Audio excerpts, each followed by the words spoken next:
家好，又嚟到睡前小鬼故嘅時間。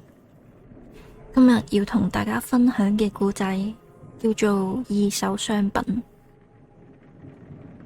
大約喺10年前度啦，跳蚤市場曾經都幾流行嘅。不過喺屏東呢邊呢，就冇乜熱度，所以呢個故仔係我堂姐同我講嘅。嗰陣嘅佢呢，仲喺屏商記度讀書。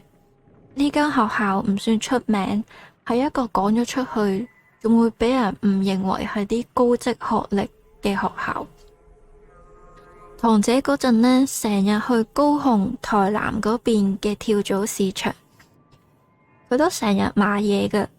嗰一次呢，都買咗唔少，而其中呢，就有一細箱嘅筆記簿。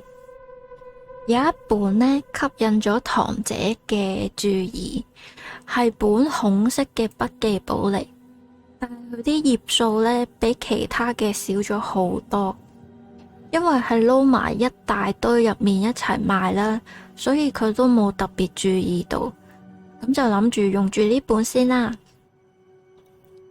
打開咗第一頁呢，堂姐，咦，做一聲。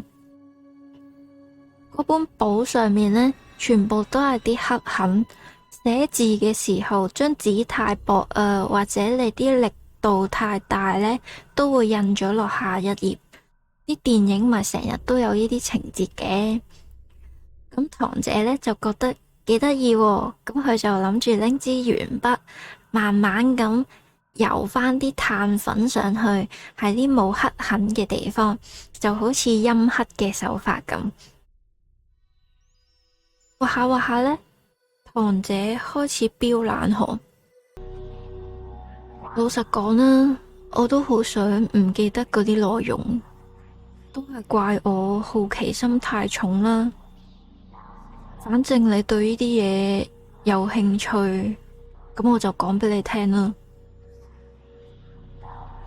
我畫出嚟嘅嘢係一篇遺書，內容係一個男仔俾佢繼父強暴之後，決定要跳樓嘅內容。哇，有啲詭異喎！買到呢啲嘢真係會令人覺得好唔舒服咯。不過我心入面諗嘅係，個故仔就咁完咗啦。就係咁咋。停咗停，堂姐又話賣嘢俾我嘅人，仲賣咗好多青少年嘅漫畫啊、衫啊、玩具之類等等。佢話呢，佢個仔失蹤咗2-3年，所以啲嘢留低都冇用噶啦。突然間，我覺得有啲凍，連張台上面嘅凍可樂都比唔上呢一種凍。至於嗰本筆記簿嘅下落，堂姐話已經唔見咗啦，就係突然間就唔見咗。呢一個呢，就係今日嘅小故事啦，希望大家鍾意啦。完啦。